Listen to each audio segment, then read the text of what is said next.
Welcome to GSR Quicktown!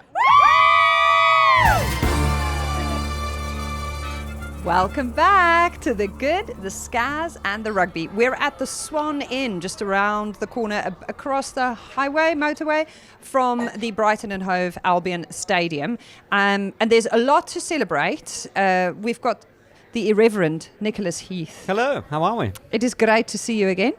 We are in a live trading pub. There is someone singing I Love You Baby over my left shoulder with regular... Yeah, the Irish fans are going through the songbook. So far, just the one song, many times. So if that occurs, or if someone's coming past here and having a slight argy-bargy, this is us soaking in the atmosphere. We're loving it. It is a great time. We also have a live studio audience.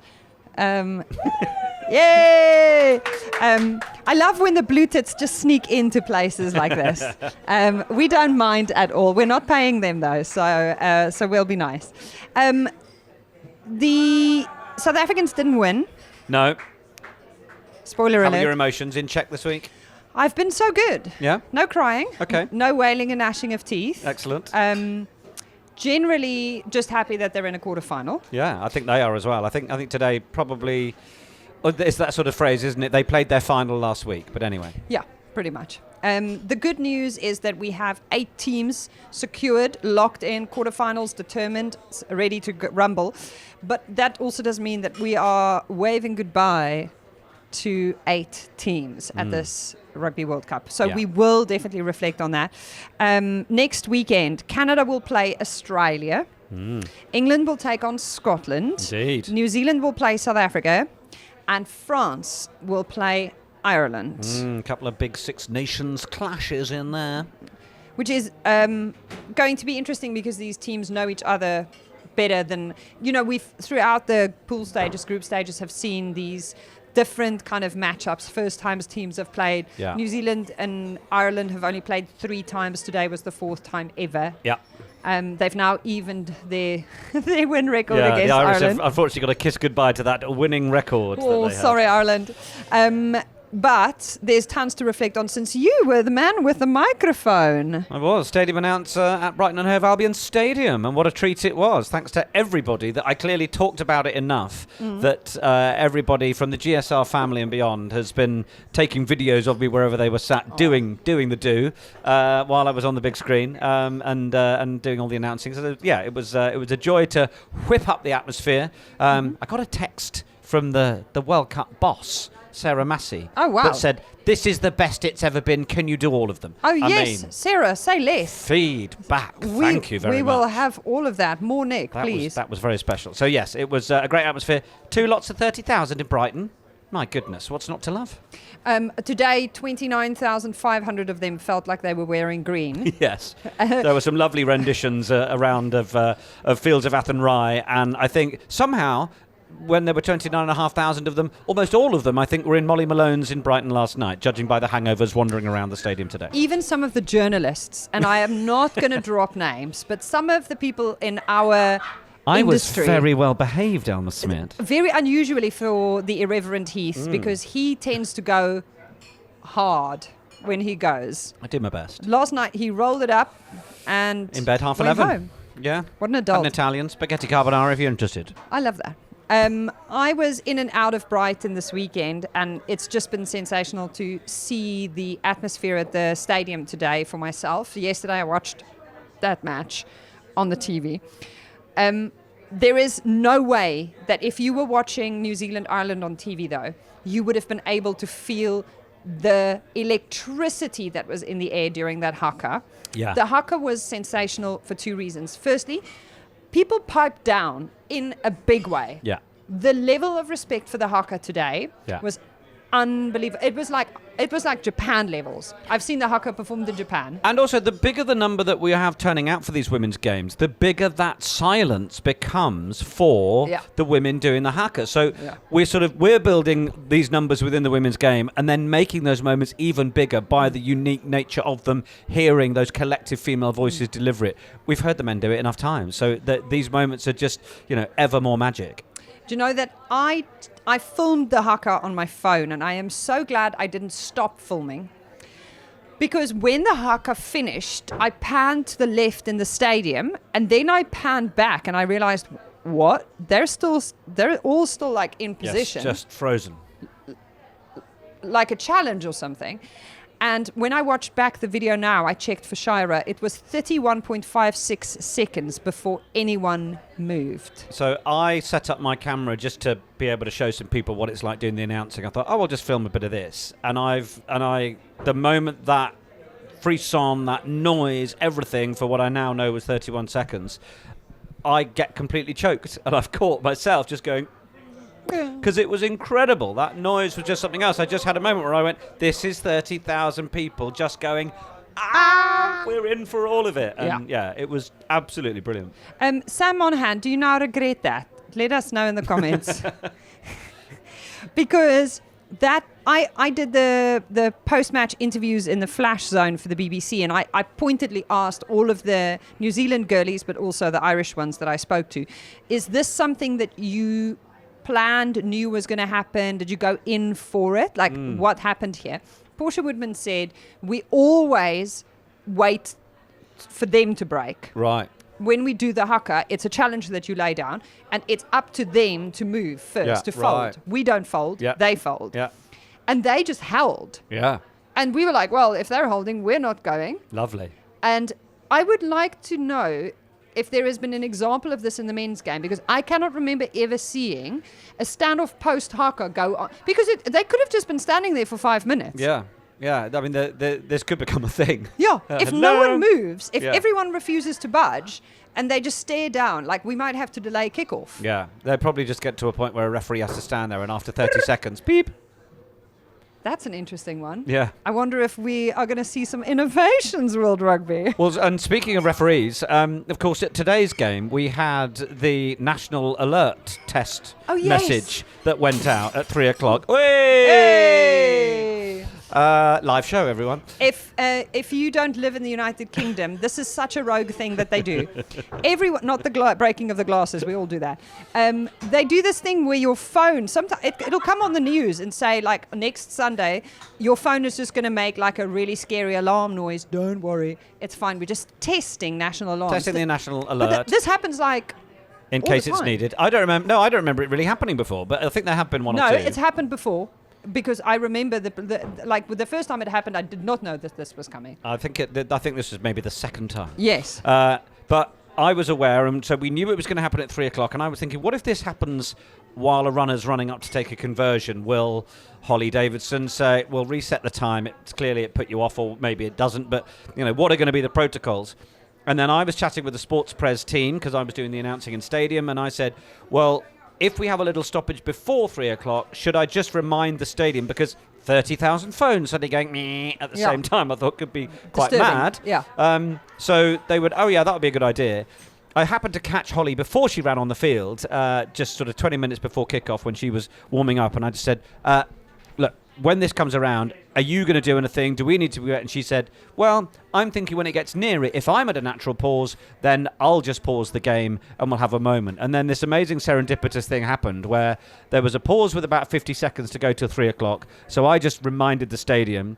Then Holly let play go on for about 45 seconds. Then there was a natural pause. She was like, I'm now going to pause the game here. And we just, no radios between me and Holly Davidson. We just controlled the whole environment. I reminded her. She did the nice bit for me. Everyone was happy. We all got a national alert. And we can move on. Well, not all of us. I was sat next to Ruby Tui and Senen Aopu. And I got it, and the rest of the crew got it. And then the two of them were sat there like they were left out of... And they were like, what do you mean? It's not happened. Yes, and actually my friend Ben is on GIFGAF, and he got nothing for ages. So natural selection, if you're on GIFGAF, you're drowning in whatever national emergency there might be. Oh, sorry for you. Sorry about the problem that you will face. Good luck. May the odds be ever in your favour. Loads of poise in the stands from the 150 people in black that were there today. It was great to see. We all loved the poise from the last Rugby World Cup. And then the Fields of Athenry that felt more like a hymn towards the end of the game when you've been nilled. Yeah. And you've turned up in number. There's 29,500 of you. The Fields of Athenry. Oh, it was just lovely. And there was a bit of a rendition of the Cranberries as well in there. Yeah, they were They were giving good tribute. I think it turned into a bit of a savage end to the game for the Irish in that one. And the Black Ferns making the statement they wanted to make at this stage of the competition. By the way, don't forget, this is our title. We will defend it. And this is us progressing top in our pool and smashing the Irish 40 points to 0. I asked Scott Beeman this, and he dodged my question solidly. I said, if New Zealand was relentless, what is the word you would use to describe Ireland by contrast? Oh, what a question. And he was just like, well, I don't know if I would put a word to it. I was like, well... That was my question. Yeah. I don't know if... I mean, is the word defense? Is the word momentum? Is the word the fact that they... How do you describe the fact that they just couldn't convert any possession or any territory, seemingly, into even 3 points? Yeah. Not a drop kick, nothing. I don't think the Irish were interested in any 3 points, though. I think it was let's play, let's try and have a go, and at times they did. All it did remind me is that the Black Ferns are a team that will have an opportunity to pick you off and take it. And it's beginning to clear my crystal ball towards the final here, because I still think that, assuming, and it's an assumption that Canada and New Zealand get through for that semi, I think then it's going to be whether the Canadians can arm wrestle and squash those Kiwi forwards and stop them getting the ball for their finishers to go for it. And I think, if there's a scenario where England play the Red Roses, Red Roses play the Black Ferns further down, going a little far here, but I think they've just got to be so wary of how the New Zealanders can pick a moment and suddenly, 3 tries because we gifted them a moment, we accidentally missed an offload, so I think we're going to see power game against opportunity takers in the latter stages. How was that centre partnership for New Zealand? Whoa. Unbelievable. You can throw a sort of fairly mediocre to bad pass, and Stacey Wacker's going to pick it up off Sylvia Brunt. They were both brilliant today. Yeah, that was, honestly, just an exhibition. Yeah. They didn't even look like they were trying that hard, which is, I think, what I found a little offensive. Yeah. They were just like smiling. It's such a Stacey Walker way of just being like, yay, we're having fun here. Big megawatt. And I tell you what, while they didn't look like they were working hard, Dana O'Brien for Ireland looked like she was working her socks off. She was in the backfield, she was flicking passes, she was trying to get on the front foot. Someone's having a lovely time. It was just, mental and actually nothing there to show for it. Obviously, KDM and I are doing our team of the week, and I said, Dana O'Brien to maybe get a nod at 10. Katie was like, no. No. I was like, just for the effort, maybe, but no. I don't know if Donna would have picked herself this week. No, maybe 10. not. I think I said to Katie afterwards, I just really hope that an experience like this, because she's such a young player, and we have seen her look so absolutely confident, like that, and she's grown up in front of us, and she's really growing up in front of us. I just really hope something like this isn't something that she's going to sit with for too long. I think it's a learning. I think has to park these it. Sort of athletes go, okay, now I understand where I need to be and how people in front of me can do this. Little Braxton Sorensen McGee. My goodness. Where do we find one like that? You have an Ellie Kildun type who's sort of not dissimilar in stature, who's a very gliding runner, might sort of stutter to a step and then glide again. Whereas Sorensen McGee just goes, the shortest line between here and that point and as fast as you like. And she's just gone. Yeah. She's, something else. Yeah. That was hat-trick today. Second hat-trick so far, and she is just going to... if you consider almost that quick. Yeah, that was very impressive. Well done, sir. Because when you've got to go, you've got to go. On to England, Australia, because Brighton, we're just going to talk about Brighton, just so you know. England, Australia. Princess of Wales, Catherine, in the crowd. It is great to have you back from holiday, Princess of Wales. I spotted the fact that you've just come back from holiday with your blonde hair. But she put on the big suit. Yeah. She came through, gave the girls a cuddle, had loads of chats with them. Megan, being Megan, was shouty from the back. Yeah, said she's here for women's sport. So, love that. Love that. The Prince of Wales, Prince William, was there for the Welsh game. Mm-hmm. He definitely drew the short straw, sorry. Yeah, he did. The Welsh 10-28 down at one point against Fiji and then fighting back. But it was a fair point that I picked up on that. No conversions, obviously. Wales did outscore the Fijians 5-4. But neither Kira Bevan nor Claky George slotted a conversion. Neither of them kickers for their PWR clubs. Sean Lynn making a point at the end of the game. These Welsh players need to be given more opportunities to be leaders and playing at PWR level. So I feel like the size of the task with him is, So we've had Chloe Kelly now last week. This week we had the Prince and the Princess of Wales. Who is coming next week? Have we got any orders that we'd like to put in here? You still holding out for Brittany? I'm still holding out for Brittany and Billie Jean King. Okay. I'm not aiming that high. The problem is the USA aren't in it anymore now, so I'm really worried about the chances of either of those making it. So what about? Well, I mean, we've had some of the big boy roses turning up, haven't we? That was really. I loved Jamie George and Chris Robshaw. Chris Robshaw posting content on his own channel of him going around with the tiniest microphone that a man of his size has ever held, like so delicately. Yeah. And he interviewed loads of young, especially female fans. And Camilla, his opera-singing wife, just playing camera woman and doing the business there, and saying afterwards, what was it? That it's the most wholesome content she's ever filmed. I love that. Welcome to the women's rugby space. I think it's so cool that he's doing it on his own channels, not sponsored by anyone. He's not here for the BBC. He's just gone, you know what, I'm coming down for the game. Let's make some content. Let's show people what this is about. Because his audience is a specific audience, a bit like Jamie George's audience. Well, his audience is also going to grow because Chris Robshaw's going on Strictly. Strictly. So, starts 20th of September, apparently. Let's get ready to tango. Sure. What did Jamie George have to say? He was on the BBC, but at that stage, I was at Twickenham and I can't remember. Well, I didn't see it, but I'm reliably told that he was talking about the fact that how do you think the Red Roses are getting on? He said, well, they're getting it right. They have been out and about. They're sampling the atmosphere. They're getting around the country. They're drinking it all in. Not what we did when we hosted a World Cup in 2015 and basically were locked away in Pennyhill Park. And drowned in our own pool. They did drown in their own pool. Yeah. The only hosts to ever do so. The first hosts of a men's Rugby World Cup to not make it out of the pool in their home tournament. That's cool, isn't it? Yeah, so the women really giving the nation something to celebrate. Record equaling 30th consecutive win. Yeah. So if they do another one next week in the quarterfinals, that'll extend the record run. 7 tries to 1. Because we did nearly accidentally start calling this show the Quick Yap. We should do that. Can we just cross out and put another P there? Because what about the tactical masterclass that we saw? Yap, stop it. Yeah, was brilliant. They knew exactly what they wanted to do. The execution of that kicking game first half was sublime. Wallaroos, John Mitchell was asked in the press conference afterwards, have the Wallaroos just shown the rest of the world the sort of things they need to do to the Red Roses? They kicked the corners. They didn't want to play any rugby in the first 2/3 of the field. Let's just kick it away. You have a go. We'll put the pressure on. We'll force you into clearing the ball. And then once we've got the opportunity from 22 just outside, we will carry hard. I think if they could have got another couple of tries in that first half, I think they'll be gutted they left a couple out there. I mean, not a bad thing for the birthday girl to be doing in front of the CEO of the RFU in Bill Sweeney, the president, and the royal patron as well. I mean, if you're after John Mitchell's job, Joe Yapp, audition successful. Wow, you heard it here first. The Irreverent Heath has dropped the bombs.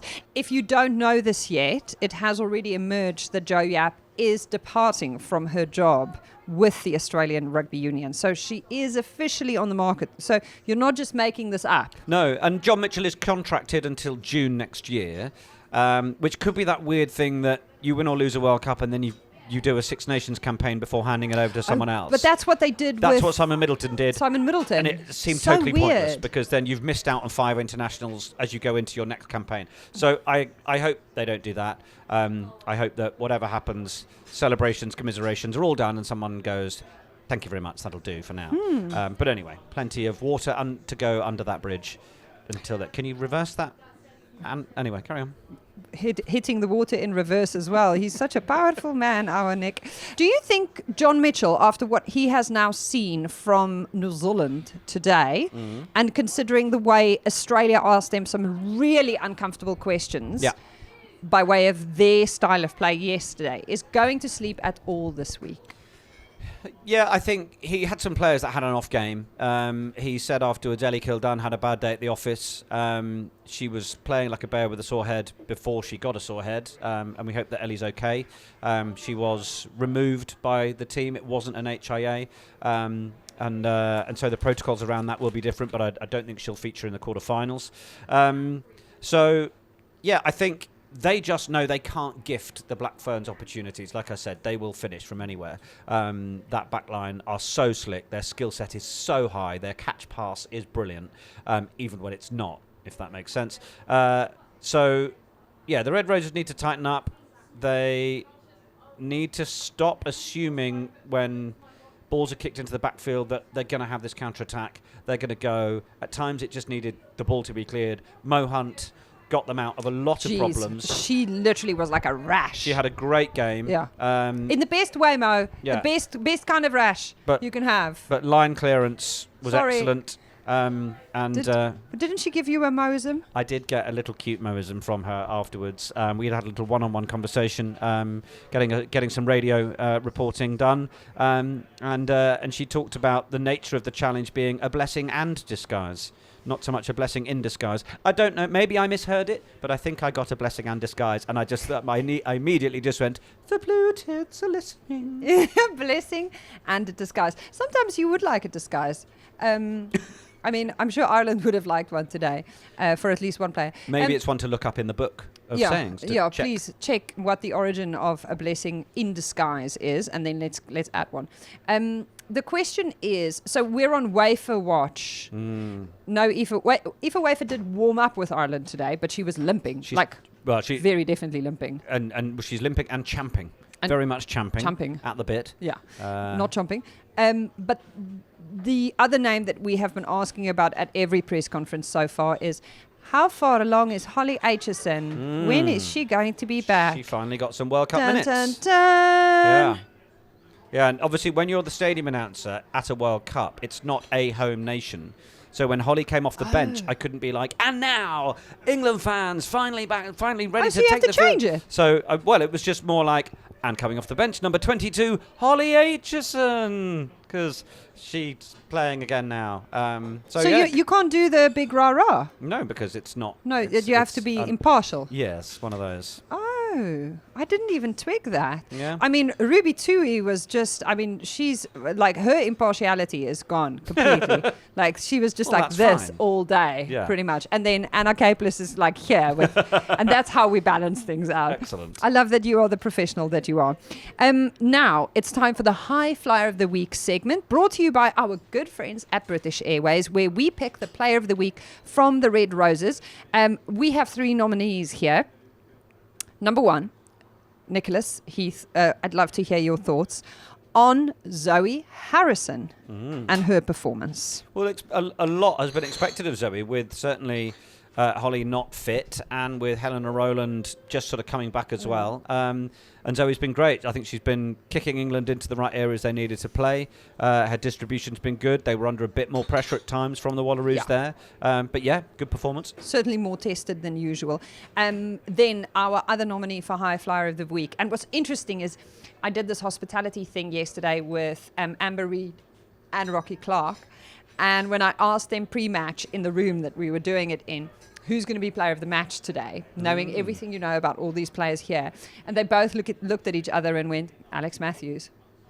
And they called it because they said the quiet kind of leader that she is means that if she is in the spotlight, she is going to stand up very straight and really strong and lead by example. Yeah, because she couldn't have it any other way in her own head, probably, with that pressure. Yeah. And, bless her, with her dad in the crowd who's got terminal cancer, like all of this detail for her emotionally must have been really tough. And, yeah, she was brilliant. And she's one of those players that does it all the time. Yeah. And someone else, a winger, might get a hat-trick and won't get the dues. But smashing people, tackling, securing ball, driving forwards, getting post-contact meters.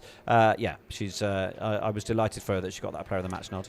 And then the third nominee for High Flyer of the Week certainly has to be someone who, in the time of need, came off the bench a little earlier on in the match than you would usually anticipate to have your go when you are Kelsey Clifford. We hope that you're feeling better, Hannah Botman. It looked very ouchy. Yeah. Back spasm? Officially called a back spasm. Yeah, I saw Bots afterwards actually, and she was pleased to be back up on her feet and moving around. Oh wow! And yeah, so that much. Yeah, so I think we'll see on that Okay. one. Well, it's a good thing you've got a Kelsey Clifford to come off the bench and Wow. play the way that she does. Score Because 2 tries. in the time of need, she was like, let me be the superhero. And look, this is the thing. We've known that this Red Roses team has 2 front rows, and John Mitchell will just switch whoever starts and bring the other off the bench. We're used to that by now. Okay, so we asked you on the socials who's your higher flyer of the week, and the selection made by our friends on the internet is Captain Alex Matthews. Beautiful choice. Yeah, congratulations. Do you agree? Out of those 3? Yeah, I'm going to allow a little touch of emotion in there. I think the idea that she stepped forward as captain at that point and for the week that she's had. She also spoke really well to the media, and Alex hates all of that. She is a sort of shy character by nature, and I was at the team press conference. She was great. I did an interview with her. She was great. She actually was a lot better, I imagine, than she thought she would be. Just spoke really gently, really honestly and openly, and I thought carried herself off brilliantly for the whole week. Oh, I love that for her. Go, Alex. You made us proud. Yeah, totally. So important to see the quiet girls also have a moment. Yes, and also the photo that went of her and Marley Packer pitchside in 2014, where they look like children. Yeah, you're like, are you old enough to be flying somewhere without your mother present? Yeah, totally. Thank you so much for your insight, Nick. British Airways will take care of you over a lifetime of journeys. Book your next flight at britishairways.com. Thank you so much to every single player and staff member from all of the 8 teams that are now departing our shores.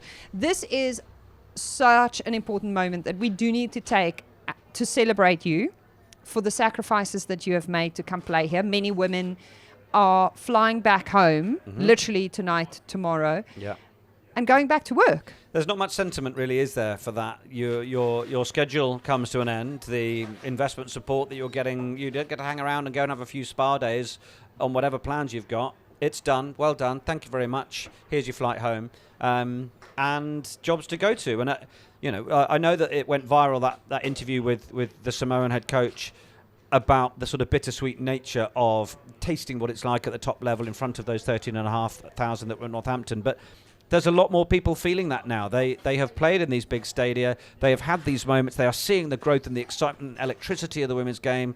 And, okay, off you go now. Home time now. Your journey's come to an end. And if you know these players, if you are seeing them, if you are family and friends, gently take them out for cuddles, some nice dinner, tell them how you were enjoying what they've done, because they're going to have serious after-show blues. And a lot of them have got an awful lot to be proud of. And you know what? Go find them on social media, go follow them, and go send them a DM. Yeah. Because I promise you, when they are watching the rest of the matches at this Rugby World Cup at home, it's going to be painful for them. But they are as engaged with this product and this tournament and this experience as you are. So don't forget that you have a direct way of accessing them and paying tribute to their performances. Tag them in content. I think that the generosity with which players have shown up, told their stories, told us how to say their names, really shared their experiences, the way the Fijian captain cried on camera after their win over Wales, the bravery and the passion that we have seen from everybody across the board. And I think there's been a shared vulnerability as well. I think some nations, their media teams, they've gone, okay, actually we're seeing stories being put forward by other nations that are really vulnerable, that are really sensitive. Well, do you want to tell yours? And we're seeing those pop up everywhere, and it's become a really shared experience, and probably quite cathartic for some people to be able to get out in the open and recognise that the women's rugby family is there to put an arm around them and celebrate them. I felt a genuine sense of sadness this morning when I was making my coffee for the fact that we won't see USA now. Yeah. That's it. Yeah, it is. Such a shame, isn't it? And after that big win that they scored yesterday. Yeah. Oh. Yeah, 60 points. Frida Stefuna, brilliant. 10 tries. They got the 60 points on the board they needed. They would have been weirdly cheering the Red Roses on to win by 75 or something. But yeah, it is a shame. There's so many good players in that USA team. It's a real shame that we're not going to see them anymore. They barely celebrated a single try. So if you can go celebrate them, go give them your love, and if they play at your local PWR club, make sure that you turn up for their matches. That's such a direct way in which you can give them a cuddle virtually. Samoa, oh my gosh, the 3 points versus England is Yeah. still probably going to be one of the main moments of the tournament. I don't care what happens in the knockouts. Yeah, That's going to be right up tournament points. Yeah. And what a proud moment for them. Totally loved that. Yeah, first time in a decade or more, wasn't there. You it? didn't tell that story about the Samoan coach's daughter who sent you a DM last week. Yeah, so Taylor forgot Joseph, that. Yes. yeah, who is the daughter of Matafa Tomakino, and she got in touch and said, "That's my dad. He has been speaking on behalf of these girls. He has been working hard for these girls. He's been spending his own money to help feed and get these girls to different places." These are the sorts of incredible characters that stand up the women's game, that make things happen in terms of progression in areas like Samoa and all over the world in small communities as well. But there was such pride from Taylor, and it was so lovely for her to get in touch and just say, "That's my man, that's my dad, that's the man he is." Didn't you also say that he started the girls' rugby program at the grammar school that she attended? Yes. And Portia was her one year. of the alumni of that Was program. one of the girls. Yeah. Yeah. What a full circle moment. Yeah. I've got goosebumps at the thought of that. Yeah. So good. Pool B, Wales. Their journey is obviously a long one, and they're very much at a low ebb right now. Yeah. Georgia Evans and the response she's had, she was even reported on by the Afrikaans news back home. Wow. I sent her screen grabs of all of my mom and dad's friends commenting on it, saying she's gorgeous. What do people want her to look like? Ken?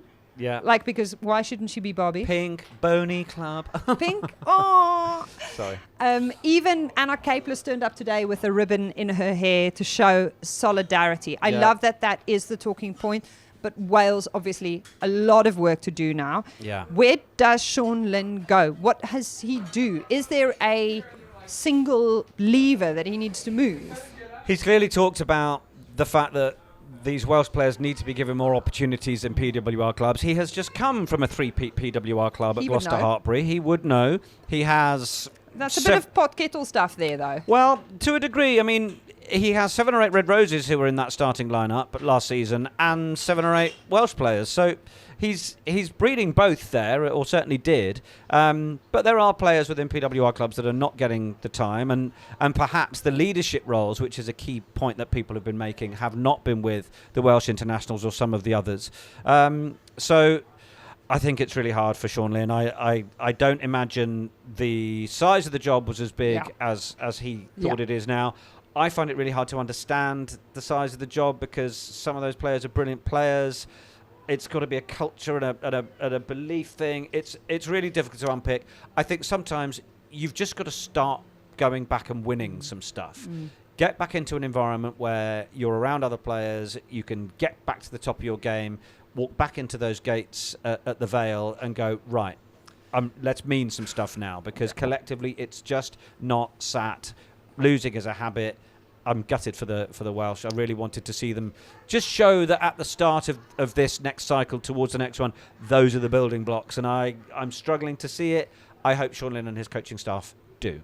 Let's do this like a gratitude journal, just quick fire. The thing that you are grateful to these teams for. Fiji. Just their skills. They are a little bit like the men. They have got such brilliant hand-eye coordination. They don't drop the ball that much. They need more structure and whatever, but I love all of that about the Fijians. Yeah. Rugby. Rugby. Japan. Oh, it sounds so trite, but their humility, the manner, everything they bring to it. They're not a big nation, but they play with a zip and a speed, and then go around to all 4 stands and thank everybody at the end. Spain. I think the excitement and the development of where they could end up. Oh, yeah. I think for me. Oh, yeah. I mean, I know we sort of stick a lot on Claudia Pena, but actually there were fans in those stands at Northampton that we spoke to, and they were like, yeah, we know where we are, but we're sort of here for it. We're keen for this journey, and that excites me, and hopefully there are young Spanish girls out there that it also has excited. Italy. Sorry, positive. Yeah. Thank you, Italy, for giving South Africa a win. Yeah. I mean, they played very well against Brazil. 12 tries, hat-trick for Gran Soto, hat-trick for Vittorio Studi Manuzzi. Great. But you don't just want to see it against particularly weak opposition. And they got turned over by South Africa, who made my friend over here very happy. You are such a fan. I love it. So impartial. Okay, Brazil. I think the best thing for some of the Italians will be probably a few painful retirements or Fabio Roselli moving a few people on for them to really turn the next corner. Okay. Brazil, I mean, I really loved all the footage of them going into the French dressing room and just getting them all dancing. I nearly said dirty dancing, probably. Yeah, just the fact that we have rugby being represented in the women's sphere in South America. Mario, who's the journalist who's been covering it, who is just bringing the attention there to ESPN South America, all that kind of stuff, the responsibility. The Pumas, we hope, are going to just start... Argentina. Argentina, Yeah. It is the women's game. Yeah. Hi. I believe that it's just beginning to come in. Hi. But Hola. Yeah. Come through. It's Yeah. fun here. Pull up a chair. We've got space. Exactly. We would love it. I mean, your men are doing sensational things in the rugby championship. I mean, it's amazing, but we would like to see the girls. Thank you. Big, powerful men really react well to that sort of tone, I've found. Well, I'm trying. I'm trying. Can you let us know what the female for Los Pumas would be? Would it be Las Pumas? What is a female puma in Spanish? I'm already on second language levels here, so third language not happening. It's almost as delicious as my French. Now, we are turning our attention to next picks. Looking ahead to the knockouts. Next picks brought to you by Funding Circle is where we ask Nick Heath to use his vast rugby knowledge to predict the next round. Who and by how many? We're going to do all 4 quarterfinals. Quarterfinal 1. New Zealand versus South Africa, 12:30 in Exeter on Saturday. Put your fingers in your ears, please. New Zealand by 75. Only 75? Yeah, oh. I thought it would be worse. Really? Yes, I think it is going to be bad. Okay. I think we're going to play like absolute machines, but what I saw today. Yeah, but they might recover from that. I think they got absolutely spent against Italy. They don't need to go for that today, particularly. They go on the French. We're in the quarters. We don't care. And now they can go into the quarters and go, do you know what, for our nation? And I think it will be a big fixture for your nation. It's like a New Zealand, South Africa big men's game from the Rugby Championship. It's going to get people turning on. They're going to probably be expecting that the Black Ferns will be too strong, but they will want to watch. And the Springbok women are going to want to give a really good account of themselves. So that's what's making me think they'll just push a little harder than they did this weekend. Let's be physical. Okay, Canada versus Australia at 4 in Bristol. Canada by 38. Shoot, that is comprehensive.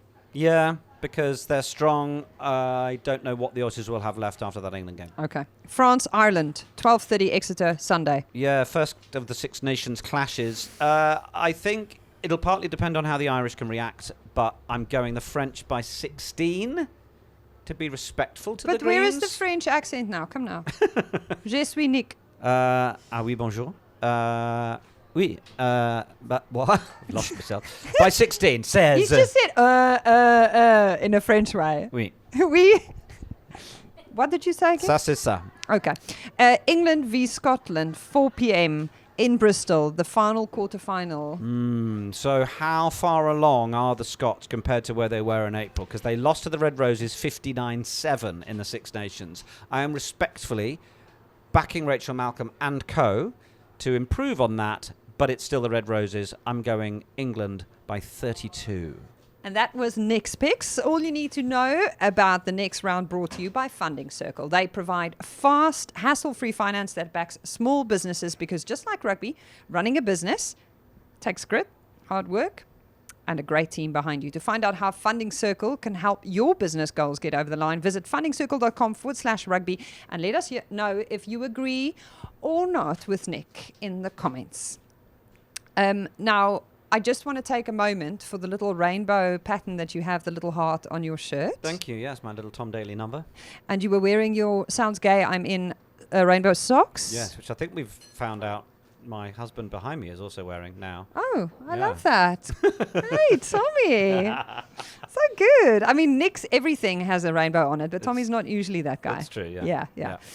No, it was nice to be in Brighton and do a couple of shout-outs. I got away with a couple in making sure we recognised our queer community in the stadium, which was nice. Thank you so much to the queer community for also coming out in a big way for this weekend. Quite literally. In the most big way. But also for the women's rugby community for being as inclusive as it is in such a safe space. I was telling some colleagues behind the scenes about how the gender-based violence conversation we had last week on the show also translates into women not necessarily being able to be as loud and proud about the fact that they're out in South Africa either. But I think this is the case in many countries, unfortunately, in the world still. True. And the fact that we, in the women's game, and over this weekend, in the way that we have given prominence and acknowledged and celebrated the fact that this is a safe space for all. Yeah. And everyone is welcome here, and we would love you to pull up a chair and bring all of the flags with you. And what a reaction there was to last week's show, so thank you to everybody for that. Yes. Unbelievable. My favourite bit of feedback was Dumi Sihle Chabalala commenting saying, "Rugby has gained a new fan thanks to these women. I see myself in them." My hope for you is that in the last week, as the pool stage has now wrapped up, you have seen yourself in someone. Maybe it was the Samoan coach. Maybe it was Georgia Evans's Barbie bows. Maybe it was one of the players on the pitch. Maybe it was in Nick. Thank you. Maybe it was in me crying uncontrollably at every opportunity. My granny used to say her bladder sat just here on her cheekbones. How lovely. Yes. It's a very big supply. And even my sister sent a message on the family group tonight when the women box were playing. And she said, my 3-year-old niece, Ada, ran to her room and went and fetched her little tiny rugby ball that I brought for her. Oh, that's the power, isn't it? So to the 3-year-olds out there that are going to grab their little rugby balls, even though they're in their PJs ready for bedtime already, to kick a little ball around. So here for that. The fact that the women box took a very big loss to France is not something that registered with Ada. She will not. The fact that she just saw loads of women that makes her feel like that's me. Yeah. And we have to celebrate what this World Cup is doing for people through those things, not through the traditional lenses of, but surely the game had to be competitive, and surely people had to be winning, and all of these very male competitive rugby traits. The women's game hits different. People are coming to it for different reasons. All of those are valid. All Very the other valid. reasons for the men's game are valid. Yeah. Make more space. Let everybody come for whatever they want to come for. Yes. Thank you so much for turning up. You're very welcome. It was lovely to have you, as and we always. didn't need as many tissues this week. That's And good. we did, and I didn't cry a single tear. I'm really proud of myself. We've been the Good, the Scaz, and the Rugby in Brighton at the Swan Inn. We have 2 more episodes coming your way this week. Get ready. On Thursday, we have a quarterfinal preview with some of the biggest names. If you're on the Blue Tits, you might have been able to guess from the time it took me to say their names, if you know what you're talking about. We're going to be previewing that. The guests wear black when they play on the pitch. Yeah. Dead giveaway. And we're going into camp again, as we tend to be doing these days. So we're excited about maybe catching up with the one who winks and pulls funny faces at the TV. Did you see that? The Jones. What was that, Megan? Yeah. We're going to have to ask her many questions. This is a Folding Pocket production produced by Shira Kilgallen. Yay! And thank you so much to our live audience! And Tom's husband and Caleb! And everyone behind the bar! Woo! All of the Irish fans have gone home. Okay, bye.